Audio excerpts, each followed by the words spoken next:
우리 본문에 보면 여러분들도 잘 알고 계시는 유명한 기적이 나오고 있죠. 오병이어의 기적이 본문 가운데 기록되고 있습니다. 이 본문의 기적은요, 너무 유명한 사건이죠. 그렇기 때문에 모든 복음서가, 사복음서가 다 이 기적을 다루고 있습니다. 그만큼 중요한 본문입니다. 예수께서 공생애를 시작하시자 많은 사람들이 예수께 몰려왔습니다. 가시는 곳마다 사람들이 몰려와 인산인해를 이루었습니다. 그 시대에 소망이 없었기 때문입니다. 유대 전체가 영적으로, 정치적으로, 경제적으로, 사회적으로 모든 것이 암울하고 어두웠습니다. 오늘 빈들 날이 저무른 상황, 이 상황을 간접적으로 그려주고 있는 상황 아니겠어요? 이런 시대 가운데 바로 예수께서 나타나셨죠. 그로 말미암아 바로 사람들은 예수를 바라보면서 우리가 그동안 기다려왔던 메시아가 이분인가, 이런 마음을 가지고 기대감을 품기 시작했습니다. 그리고 예수님께 몰려들었습니다. 마가복음 3장 20절 말씀에 보면 예수님께서 식사할 겨를도 없었다라고 기록할 정도로 수많은 사람들이 항상 주 앞에 몰려왔고 인산인해를 이루었습니다. 그만큼 많은 사람들이 예수님께 몰려왔죠. 그동안 희망 없이 살았던 사람들이 바로 예수님이라는 이 존재는 그들에게 큰 희망을 품게 하는 그런 존재였던 것입니다. 오늘 본문 35절 말씀에 보면 이곳은 빈들이요 날도 저물어가니라고 당시의 상황을 상세하게 기록하고 있습니다. 날이 저물어가는 그 빈들에 날도 저물어가고 있고요. 이 빈들 광야 가운데 사람들이 많이 모여 있었습니다. 남자만 5천 명.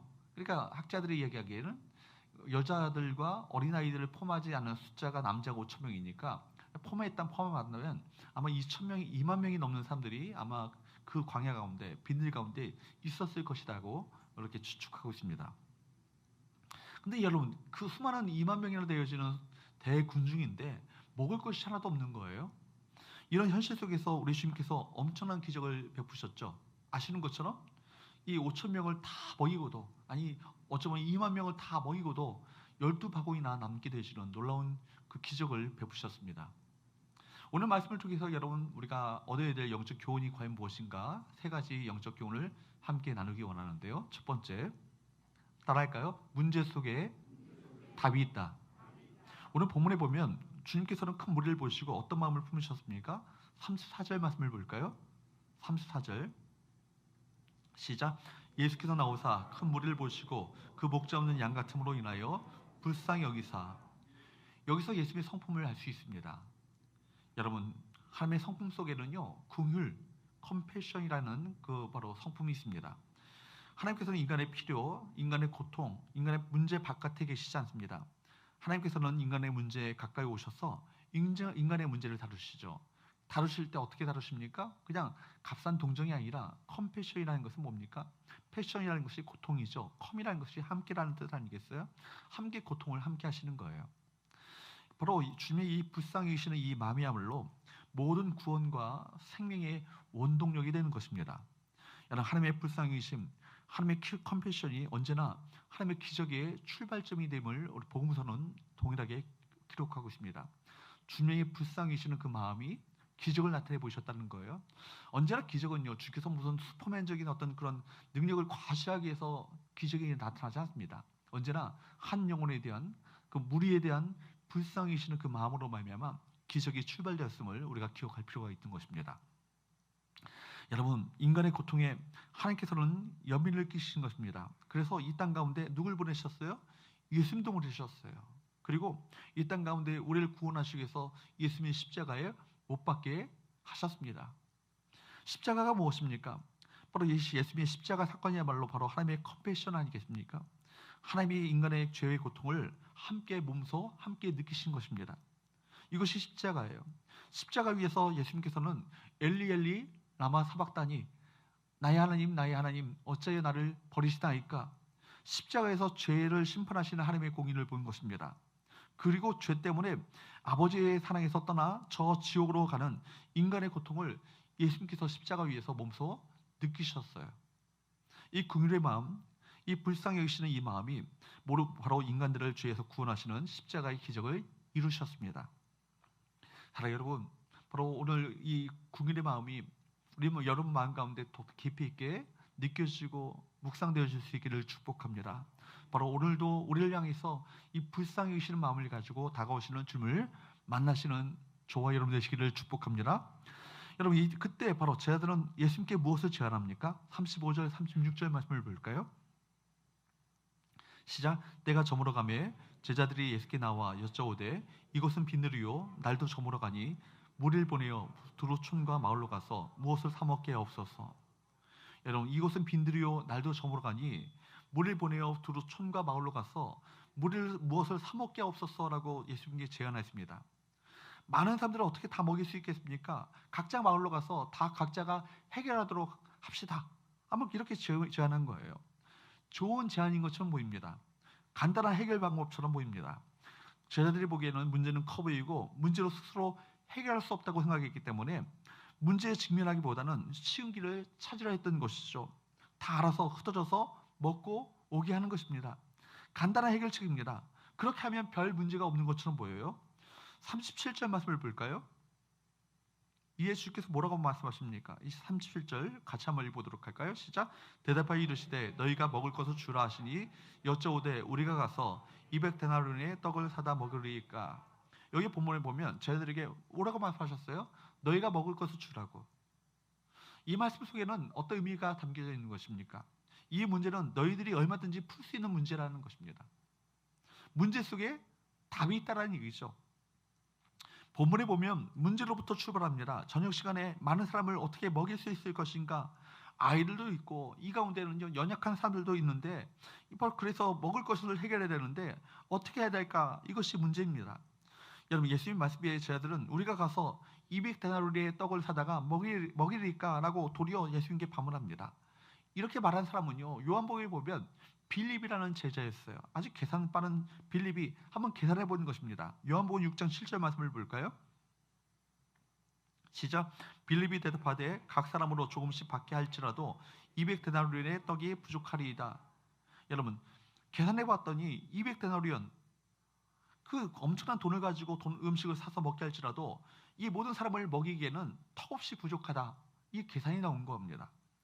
200데나리온 1데나리온이 노동자 한 사람이 하루 종일 일해가지고 벌 수 있는 이 바로 노동 품삯이 1데나리온이에요.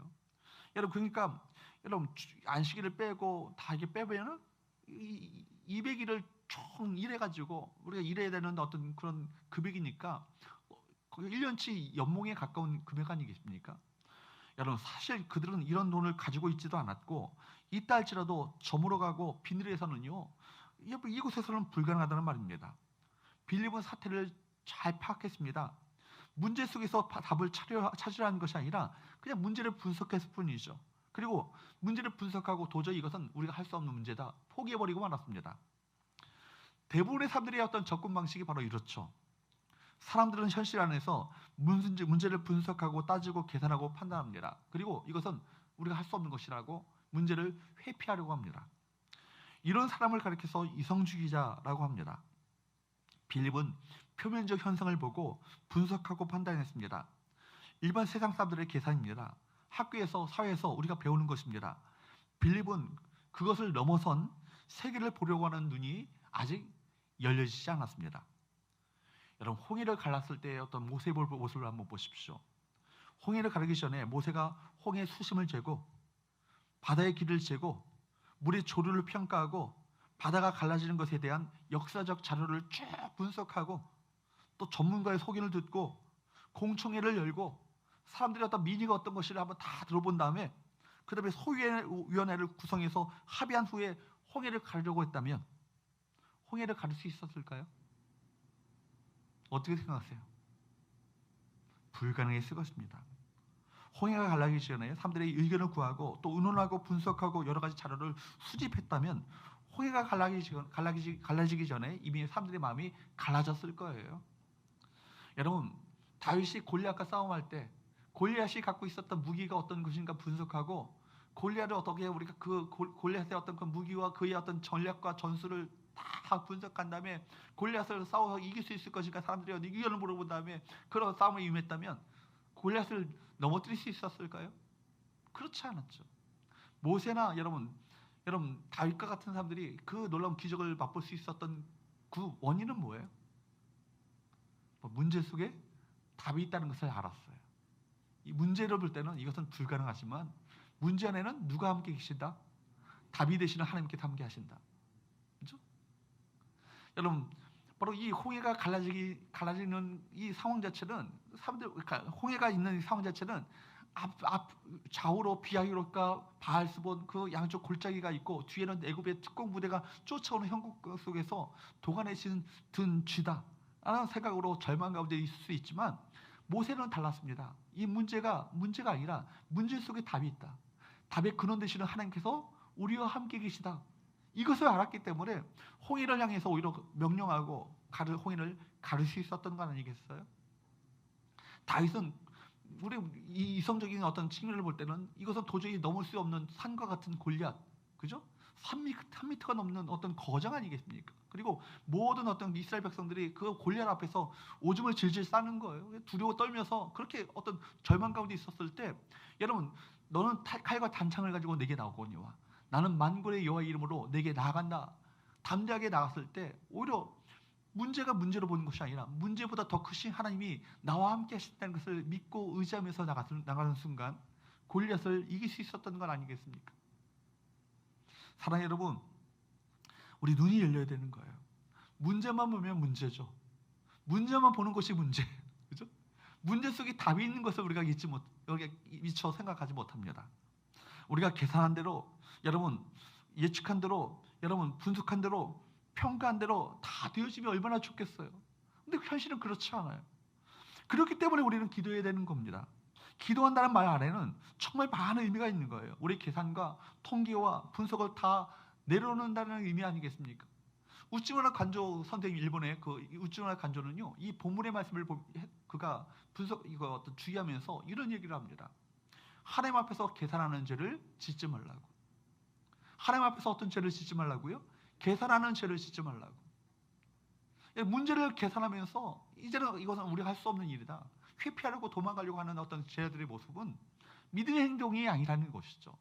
오히려 문제 앞에서, 문제 속에 누가 함께 하신다, 이 문제 속에 주님께서 함께 하시는 것을 그 제자들이 봤다면, 그걸 알았다면 그 문제를 회피하려고 하지 않았겠죠. 사실 계산만 앞세우는 사람은요, 아무 일도 해낼 수 없습니다. 제자들이 가지고 있는 것은요, 5,000명을 먹이기에는 턱없이 부족합니다. 비교가 되지 않습니다. 똑똑한 사람들은 자신들의 머리로, 자신들의 계산으로 결론을 내려고 합니다. 그리고 자신이 생각한 결론을 가지고 살아가는 거예요.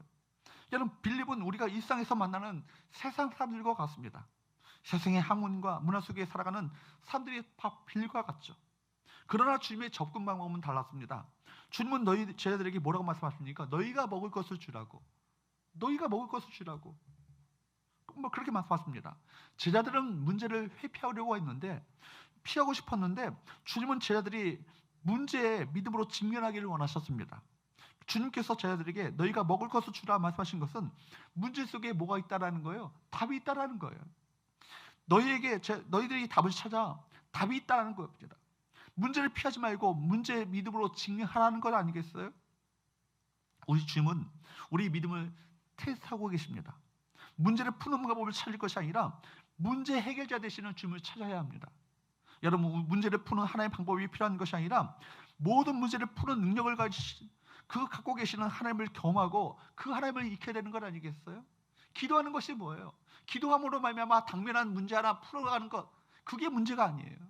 기도함으로 말미암아 모든 문제를 풀어가시는 하나님을 만나는 것이 우리 기도의 궁극적인 목적이 되어야 합니다.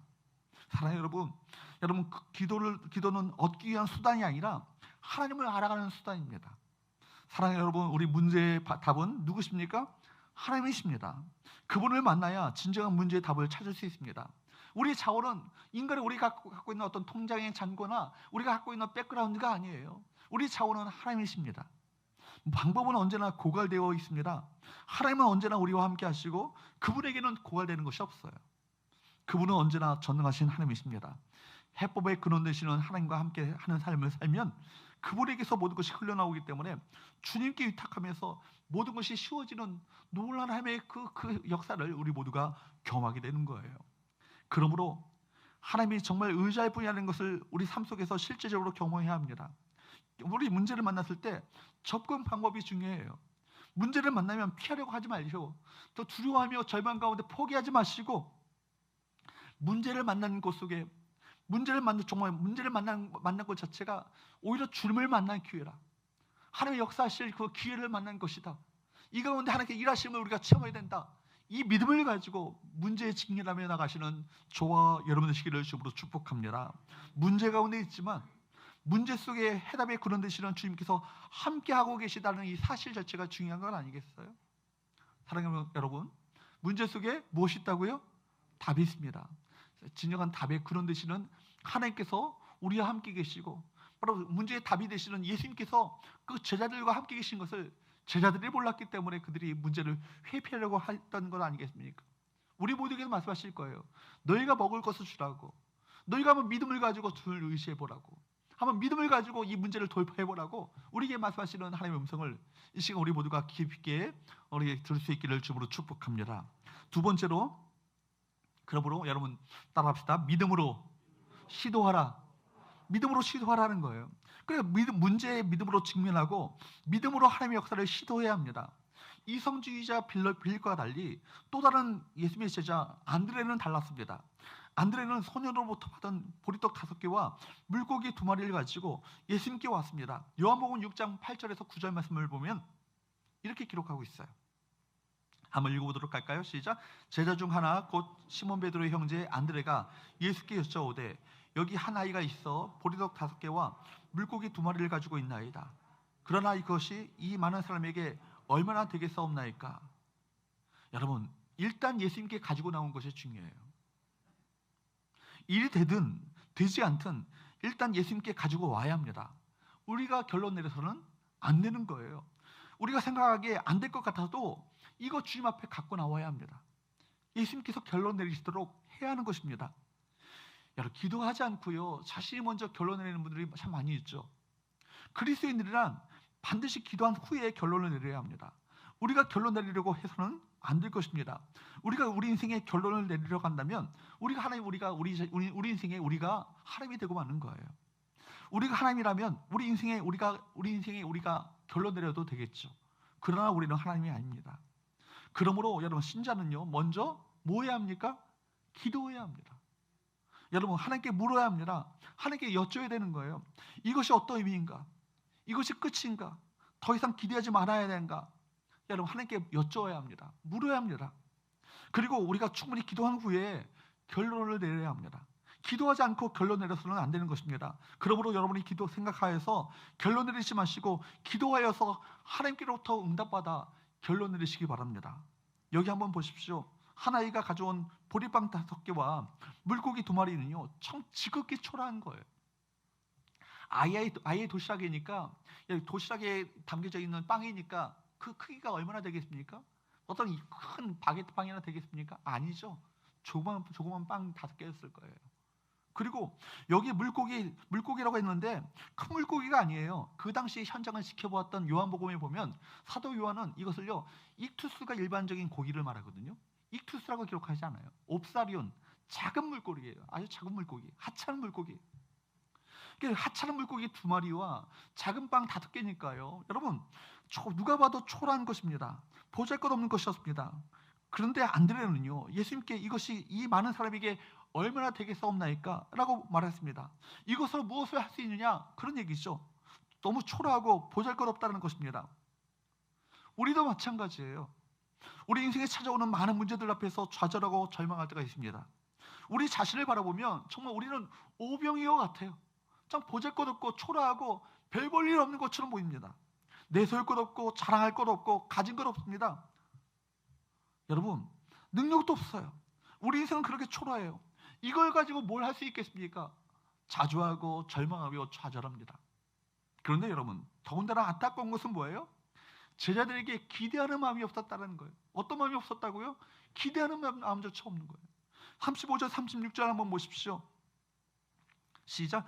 이곳은 빈들이요 날도 저물어 가니 35절 36절 읽어보도록 합니다. 시작.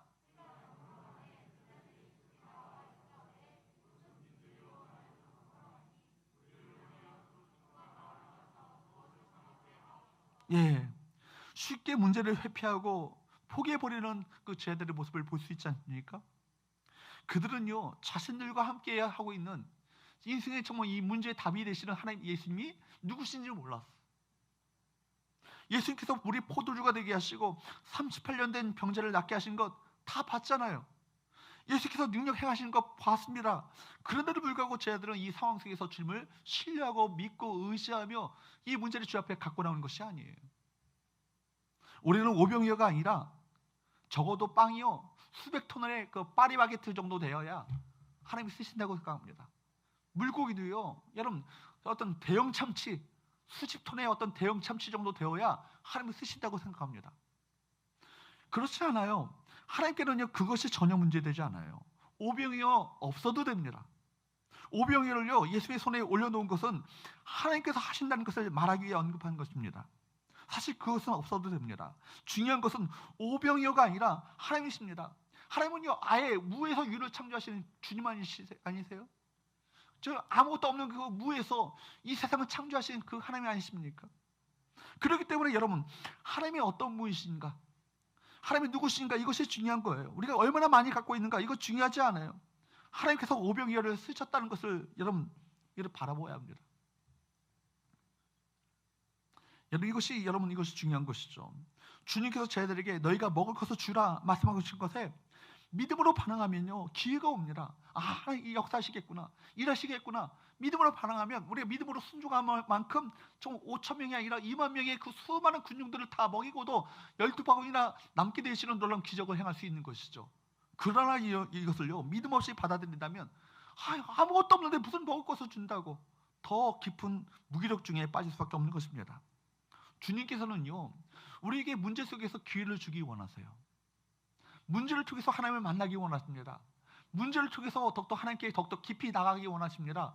문제를 통해서 하나님 일하시는 역사를 청하기를 원하시는 것이 바로 주님이세요. 여러분 위기라는 말이 있잖아요. 위기라는 말이 뭐예요? 위험이라는 뜻도 그 안에 있지만 동시에 기회라는 말도 그 안에 들어있습니다. 위험한 기회라는 것이죠. 위험하긴 하지만 하나님의 역사하실 기회가 위기예요. 여러분 문제는요 문제를 문제라고 생각하는 것 자체가 문제 아니겠어요?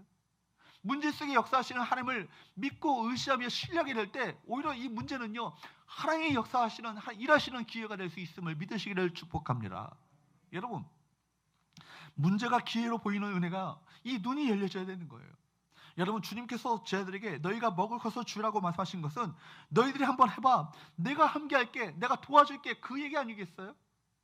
너희들이 한번 믿음으로 시도해봐, 내가 함께 할게, 내가 도와줄게, 그 얘기 아니겠습니까? 기도하는 사람의 강점이 뭐예요? 일단 기도해 보는 거예요. 되고 안 되고는 하나님의 소관이고 우리는 기도해 보는 것입니다. 일단 기도해 보는 것입니다. 그 후에는 누가 하시는 거예요? 하나님께서 알아서 하시는 거예요. 기도한 후에도 내가 기도한 대로 안 되었어, 이를 통해서 하실 일이 있으신 거죠. 오히려 모든 것을 합력하여 선을 이루시 하나님께서는요 우리가 기도한 대로 안 되었어도 이것이 도리어 선을 이루실 기회로 그것을 만드시는 거예요. 이것이 하나님의 역사이신 것이죠. 그러므로 기도하는 사람들은요 긍정적이에요. 희망적입니다. 부정적이지 않습니다.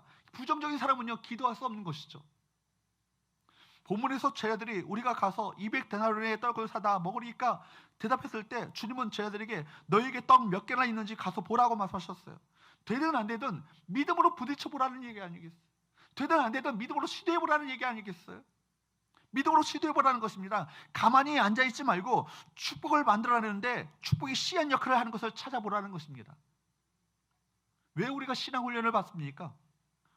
주님의 일을 대행하기 위해서예요. 믿음으로 시도해 보는 거예요.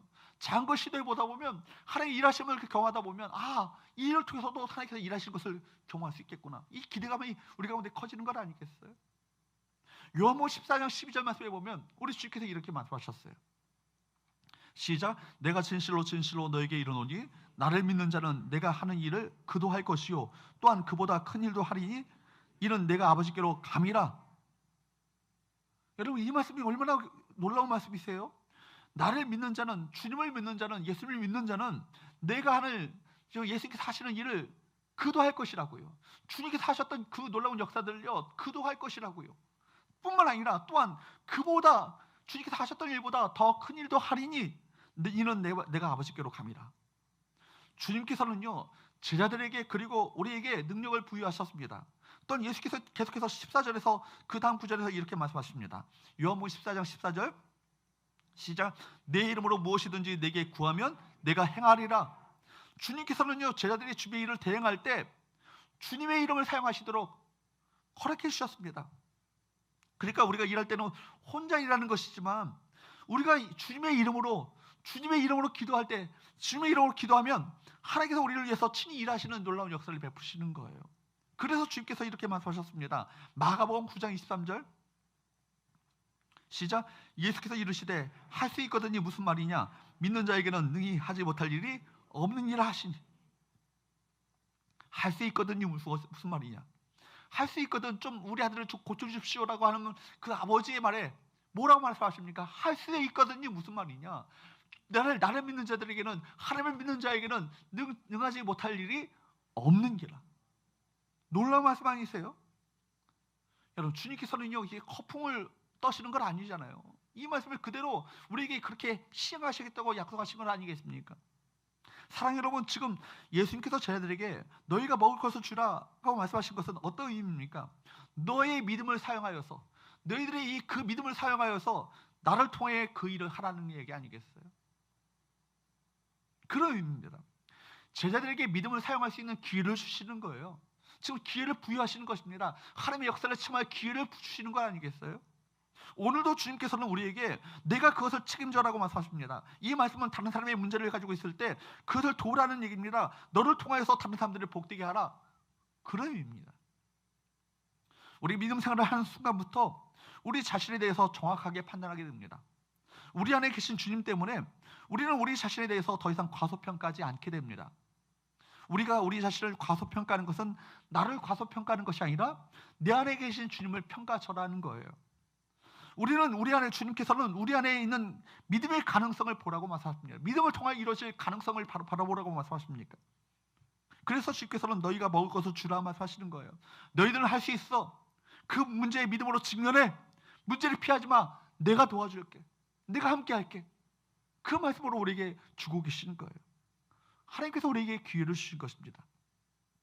그러므로 우리는 우리 자신을 우습게 보지 마십시오. 보잘것없고 연약하고 아무것도 할 수 없고 능력도 없는데 뭘 할 수 있겠어요? 라고 하지 마시고, 주님이 우리와 함께 하실 때 우리가 보잘것없고 능력 없고 아무것도 없고 백도 없고 아무것도 없지만 우리에게는 가장 모든 것 되시는 주님께서 우리와 함께 하신다. 그분이 우리가 기도할 때 그분이 일하신다. 그 믿음을 가지고 우리 문제에 직면하시고 문제를 통해서 하나님의 일하심을 경험하는 우리 모든 성도들 될 수 있기를 주님으로 축복합니다. 세 번째로 따라할까요? 하나님의 역사는 풍성함이다. 여러분, 이 본문에서 우리에게 중요한 것은요, 지금 경제 문제가 아니고요, 지금 얼마만큼 사람들이 먹었는가 이거 따지고 있는 것이 아니라 영적인 문제를 다루고 계신 거예요. 빵의 문제를 무시하라는 의미는 아닙니다. 빵의 문제에 머물러 있지 말고 그 다음으로 더 나가라는 얘기 아니겠어요? 이 본문의 병행 구절인 바로 요한복음을 보면 이 사건을 통해서 뭘 가르치기 원하셔요? 이 너희들이 광야에서 먹었던 빵이 무엇이냐? 떡의 의미가 무엇이냐? 그 내가 바로 생명의 떡이다, 생명의 빵이다, 그걸 가르쳐주고 계셔요. 주께서 그것을 가르치십니다. 그렇기 때문에 우리가 이 땅 가운데 빈들과 같은 광야와 같은 세상 속에서 살아갈 때 우리가 먹어야 될 빵은 누구세요? 주님이세요. 주님을 통해서 생명의 빵을 먹을 때 우리가 주님 안에서의 풍성함을 경험할 수 있다는 것을 우리에게 가르쳐주기 위해서 이 오병이의 사건을 우리 모두에게 보여주고 계신 거예요. 여러분, 말씀을 한번 보세요. 42절 43절 말씀을 볼까요? 시작. 다 배불리 먹고 남은 떡 조각과 물고기를 12바구니에 차고에 거두었으며, 다 배불리 먹고, 다 배불리 먹었다고. 그죠? 이 2만 명의 대군중이요, 다 배불리 먹었다. 그리고 뿐만 아니라 얼마나 남았다고요? 더 남았어요. 12바구니나 차게 거둔 떡과 물고기, 이건요 그리스도 안에서의 풍성함과 그리스도 안에서의 부유함을 말하고 있는 거예요. 사랑하는 여러분, 우리는 빈들 광야에서 살고 있습니다. 의지할 것이 없습니다. 믿을 만한 것도 없습니다. 우리가 가진 것은요, 조금 있는 것도 금방 없어지고 마는 것이 이 세상에서의 삶이에요.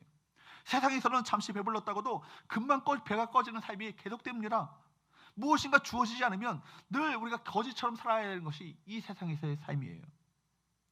그러나 우리는 하나님과의 관계 안에서 참된 배부름을 누리며 살아갈 수 있습니다. 이것이 우리가 가진 특권이에요. 우리는 다른 것으로 배를 불리는 자들이 아닙니다. 우리는 하나님 안에서 참된 배부름을 경험할 수 있는 거예요. 하나님 안에서 참된 만족을 경험할 수 있습니다. 존재론적 만족이 우리 가운데 있잖아요. 우리는 누구 안에 있기 때문에? 하나님 안에 있기 때문에. 여러분, 우리 주께서 말씀하셨어요. 요한복음 10장 10절 말씀을 볼까요? 시작. 도둑이 오는 것은 도둑질하고 죽이고 멸망시키라는 것뿐이요 내가 온 것은 양으로 생명을 얻게 하고 더 풍성히 얻게 하려는 것이라. 아멘. 여러분, 주님께서 말씀하신 것은 양으로 생명을 얻는 것, 그것으로 끝나는 것이 아니에요. 우리 죽어서 천국 가는 것으로 끝나는 것이 아니에요. 생명을 얻게 하고 뿐만 아니라 뭐요? 더 풍성히 얻게 하는 것이다. 우리가 풍성한 삶을 살도록 하기 위해서 이 땅 가운데 우리 주께서 오셨다고 말씀하고 계십니다. 세상을 한번 보세요. 늘 쫓기며 살아가잖아요. 무엇인가 가진 듯해도 쫓깁니다. 늘 노심초사합니다. 문제가 생기면 그 문제를 해결하느라 정신이 없습니다. 근데 문제가 끝납니까? 그렇지 않습니다. 끝나지 않습니다. 세상적으로 아무리 많이 가졌다 해도 늘 분함을 느낍니다. 사람들이 왜 악착같이 더 모으고 더 긁어모으려고 합니다. 왜 그렇습니까? 여러분, 뭔가 그걸 통해서 어떤 안정감을 누리려고 하는 어떤 그런 안전장치를 어떤 세상 가운데 누리려고 하는 어떤 그런 시도가 있는 것이죠. 그렇다고 해도 우리에게 진정한 안전을 그것이 보장해 주지 않아요. 그래서 늘 쫓기고 여유 없이 살아갑니다. 그러나 여러분, 그리스도인들은 다릅니다. 세상적으로 부족하다 할지라도 우리 그리스도인들은 존재론적 만족이 있습니다. 내가 하나님 안에 있다는 것이 얼마나 든든한 안정감을 줍니까? 세상의 것들로 안정감을 취하지 마시고 하나님 안에서 안정감을 누리시는 저와 여러분 되시기를 축복합니다. 그렇기 때문에 우리 작은 것에도 감사한 거예요. 그리고 늘 하나님께서 행하실 일에 대한 기대감이 있어요. 어떤 일을 내가 때로 믿음으로 살려고 했다가 어떤 어려운 일을 당한다 할지라도 이를 통해서도 하나님께서 더 큰 일을 행하시기 위해서 이 과정을 내게 겪게 하신다라는 섭리에 대한 믿음이 있으면요, 오히려 기대감을 가지고 이를 통해서 어떤 일을 행하실 것인가 기대감을 가지고 그 일을 맞이하게 되는 건 아니겠습니까? 사랑하는 여러분, 우리가 그렇기 때문에 그리스도 안에서 풍성함을 누리려면 어떻게 해야 합니까? 문제에 대한 염려, 근심에서 빠져나와야 합니다. 여러분, 우리가 염려에서 빠져나오지 못하면 우리는 기도할 수 없어요. 기도한다 할지라도 기도하는 것이 아니라 염려를 묵상하는 것이 기도하는 것이 아니에요. 그래서 기도했다고 해도 마음 가운데 불안과 염려와 두려움이 늘 쌓여 있는 거예요. 맡기지 못했기 때문에, 염려를 누구께 맡기지 못했기 때문에, 하나님께 맡기지 못했기 때문에. 필요를 가지고 하나님께 나왔지만 사실은 필요에서 빠져나와야 합니다. 문제보다 크신 하나님을 묵상하셔야 합니다. 문제에서 눈을 들어서 바로 내 안에 일하실 하나님을 더욱더 기대감을 가지고 바라볼 수 있는 눈이 열려져야 되는 거예요. 여러분, 베드로전서 5장 7절 말씀을 보세요. 베드로가 말하고 있잖아요. 로마의 그 황제 네로 황제의 핍박으로 말미암아 흩어진 나그네들에게 뭐라고 명령하십니까? 시작. 너희 염려를 다 주께 맡기라. 이런 그가 너희를 돌보심이라. 너희 염려 남김없이 모두 다 누구께 맡기라고요? 주님께 맡기라고요. Cast all your anxiety on Him이에요. 여러분들이 모든 염려 근심을요 다 캐스트하라고요. 캐스트가 뭐예요? 던져버리는 거 아니에요. 던지는. 누구에게 던져요? 주님께 던져버리는 거예요. 주 아버지, 이거 제 문제 아니에요. 아버지 문제예요. 아버지가 처리하실 문제예요. 주 앞에 맡기는 거예요. 맡기고 나서 우리는 평안함을 누리는 거예요. 우리가 그렇게 할 수 있는 이유가 뭐예요? 왜냐하면 우리는 왜 어떤 존재입니까? 주님께서 돌보시는 존재이니까. 다시 한번 읽어보도록 합니다. 시작. 너희 염려를 다 주께 맡기라. 이는 그가 너희를 돌보심이라. 여러분, 이 말씀을 묵상하는데 얼마나 마음 가운데 그 은혜가 되는지. 너희 염려를요 남김없이, 너희 자녀 문제들도, 너희 교회 문제들도, 목회 문제들도, 이런 모든 문제를 다 아버지께 맡기라. 왜냐하면 그분이, 아버지가 날 돌보신다. 얼마나 은혜가 되는지 모르겠어요. 여러분, 한 가지만이 아니라 모든 염려 다 주 앞에 던져보내라는 것입니다. 아버지, 이 문제 제 거 아니에요. 아버지께서 맡아주세요 라고 주 앞에 맡기면요, 맡긴 만큼 책임주시는 하나님의 은혜를 우리 가운데 베푸시는 거예요. 돌보시는 은혜를 베푸시는 거예요. 여러분, 시선이라는 걸 찬양하세요? 그 찬양이 보면 내게로부터 눈을 들어 주를 보기 시작할 때 주위를 보겠네. 그런 찬양의 가사가 있어요. 그 찬양의 가사를 부를 때마다 얼마나 은혜가 되는지 모르겠어요. 내게로부터 눈을 들어 정말 동감합니다. 염려로 가득 찼나, 아무것도 할 수 없는 것 같은 내게로부터 눈을 들어서 문제보다 크신 주님, 그 주님을 보기 시작할 때 주님께서 역사하시는 일을 보게 될 것이라는 거예요. 그러므로 우리 상상을 초월하는 것을 여러분, 하나님께서 우리 가운데 허락하시는 그 하나님을 여러분 바라볼 수 있는 눈이 우리 가운데 열릴 수 있기를 주님으로 축복합니다. 여러분, 하나님은 우리 필요보다 크시고 우리 염려보다 크십니다. 문제를 만날 때 문제보다 크신 하나님의 사이즈를 여러분 묵상해 보셔야 되는 거예요. 하나님의 사이즈가 얼마나 크십니까? 우리가 구하는 것보다 더 좋은 것을 능히 주실 그 주님의 능력을, 여러분 그 주님의 능력을 우리가 묵상해 보셔야 되는 거예요. 에베소서 3장 20절 말씀에 보면 이렇게 말씀하시지 않습니까? 시작. 우리 가운데서 역사하시는 능력대로 우리가 구하거나 생각하는 모든 것에 더 넘치도록 능히 하실 이에게, 우리가 구한 것만큼만, 생각한 것만큼만 주시는 주님이라고 그래요. 뭐라고 그래요? 구하거나 생각하는 모든 것에 더 넘치도록 능히 하실 그분에게. 처음에는 우리의 필요로부터 시작했지만 이제는 필요에만 몰두하지 마시고 그 필요를 채우실 하나님께 집중하시길 바랍니다. 하나님은 우리 필요보다 크십니다. 하나님께서는 우리 필요를 채우시는, 간신히 채우시는 분이 아니세요. 오히려 어떠한 분입니까? 자기 육체를 찢으셔서 우리에게 빵으로 내주신 그 주님 아니세요? 하나님께서는 당신의 아들, 당신 예수님은 하나님에게 어떤 존재였을까요? 여러분, 부모님 되신 분들은 다 아실 거예요. 자녀가 때로는 내 생명보다 귀하게 느껴질 때가 있어요. 그죠? 하나님께도 동일하게 그런 마음을 품으셨다고 생각합니다. 하나님께서는 예수님이 얼마나, 성자 하나님이 얼마나 귀한 존재시셨겠어요. 그런데도 불구하고 자기 아들을 아끼지 않고 우리에게 내어주신 그분께서 하물며 그 아들과 함께 모든 것을 우리 가운데 주시지 않겠어요? 로마서 8장 32절 시작. 자기 아들을 아끼지 아니하시고 우리 모든 사람을 위하여 내주신 이가 어찌 그 아들과 함께 모든 것을 우리에게 주시지 아니하겠느냐? 이 말씀 믿으셔야 합니다. 여러분, 일상의 필요를 채워주는 정도가 아니에요. 하나님께서는 그 아들까지도 주기 원하시는 풍성하신 하나님이십니다. 여러분, 그 아들까지도 주신 그분께서 그 아들과 함께 모든 것을 우리에게 주시지 않겠느냐? 주님께서는 우리를 더 사랑하시고 우리 모든 것을, 자신의 모든 것을 다 우리 모두에게 주셨어요. 사랑하는 여러분, 하나님 안에서 믿음으로 하나님의 풍성한 역사를 경험하는 저와 여러분 되시기를 주님으로 축복합니다. 사랑하는 여러분, 말씀을 맺겠습니다. 이 오병이의 사건은요, 여러분 골백 번 들었던 설교일 거예요. 그죠? 얼마나 많은 설교를 들었던 이 말씀이 있겠습니까? 사복음서에 다 기록된 말씀이기 때문에 수없이 우리 뻔한 말씀, 아는 말씀이지만, 그러나 이 말씀을 얼마나 많이 기록된 말씀이기 때문에 더 중요한 말씀이 돼요. 하나님께서는 예수 그리스도가 하나님 되심을 드러내시는 놀라운 사건을 우리 모두에게 보여주십니다. 하나님께서는 오늘도 우리를 통해서 여러분, 우리가 하나님의 되심을 드러내기를 원하셔요. 문제 앞에서 믿음으로 직면하면 우리의 삶을 통해서 하나님께서 하나님의 되심을 드러내실 줄로 믿습니다. 그리고 우리를 기다리시는 거예요. 너희가 믿음을 가지고 나와 함께 하나님의 큰 일을 경험하기를 원한다. 나는 그 기대감을 가지고 우리에게 이 모든 것을 허락하시는 거예요. 사랑하는 여러분, 하나님께서 오늘 우리의 삶을 통해서 하나님의 살아계심을 나타내 보이며 드러내 보이기를 원하십니다. 빈들과 같은 우리 삶에서 믿음으로 반응하시고, 믿음으로 행하시고, 믿음으로 기도하시고, 믿음으로 시도하심으로 말미암아 하나님 되심을 경험하는 우리 모든 성도들 될 수 있기를 주님으로 축복합니다. 기도하겠습니다.